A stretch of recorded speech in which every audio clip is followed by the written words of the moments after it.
محمد یوسف زاده.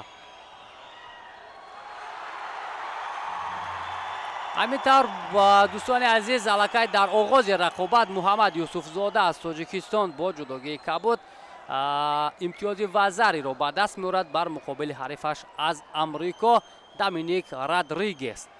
امروز هنر یوسف زاده خیلی عالی بود در دو رقابت قبلی و این نیروسنجی هم اثبات میکند که او از حریف برتری خیلی خوب دارد.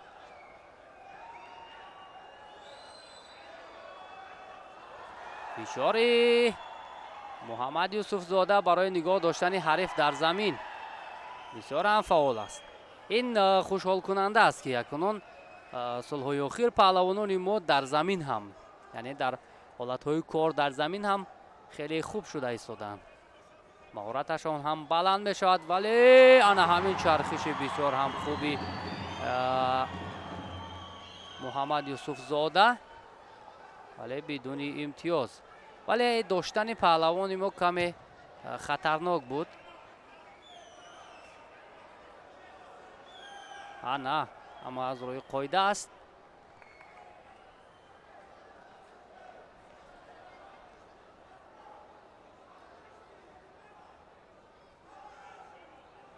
داور هم یک لحظه رقابت رو باز داشت. همان حالت رو میخوان یک بار از نظر گذرانند که فشار از جانب رادریگز بود یا نه هنگام اجرای اصول.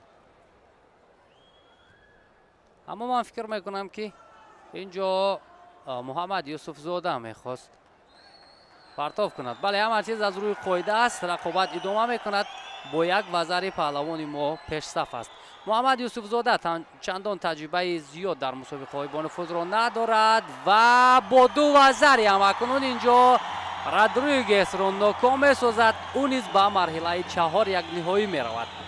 بسیار هم درخشش خوب داشت محمد یوسف زاده پهلوان تاجیکستانی و اینجا دست بالا می‌شود. رادریگز باشد حیران می‌ماند اما حیران نشود. دامینیک رادریگز چرا که محمد یوسف زاده واقعا هم خوب درخشید در همین حالت.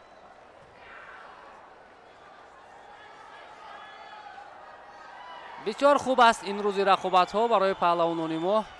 البته دو نفر به مرحله 4 یک نهایی راه خود را هموار ساختند.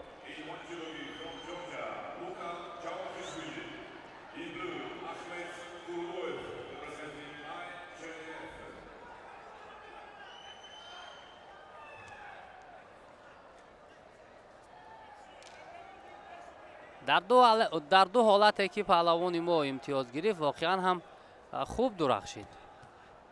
حرکت